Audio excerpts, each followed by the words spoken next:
Any strategic plan has to have a long-term view. The three major counties that surround us, Pender, Brunswick, and New Hanover, account for about 300,000 plus people today. The expectation by 2050 will be close to 550 to 600,000.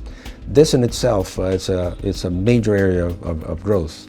In fact, the county, Brunswick, is one of the fastest growing counties in the United States, not just the state. So you have Southeastern North Carolina is growing very fast.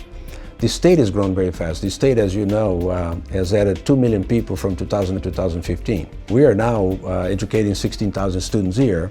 I think the expectation we're going to have to educate a lot more as we go forward. That's the biggest challenge. How do I balance growth and quality as we go forward? The ultimate marketplace is how big is this state going to be in terms of population? So 34 years from now, we're talking about 2050, right? And we could be looking at a state of not 10 million people like today, but maybe 13 million people, maybe 15 million people. I think the whole system educates about 230 now, and I would suspect that by 2050, 34 short years from now, we'll probably have to educate over 300,000, 350,000. And what role will each one of our universities play in that addressing?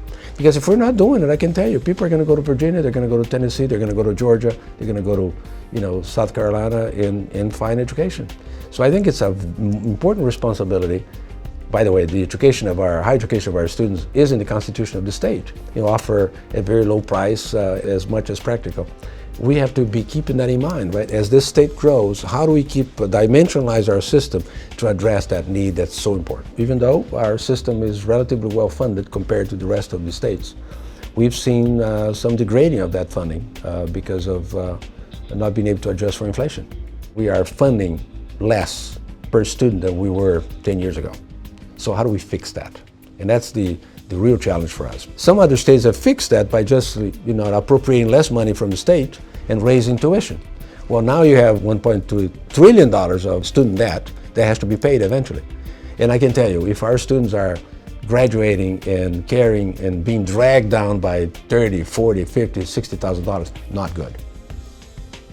I think that's a major discussion we have to have. It's a public policy discussion that we have to have because, there's no question that in the world of tomorrow, an educated populace will be critical to succeed.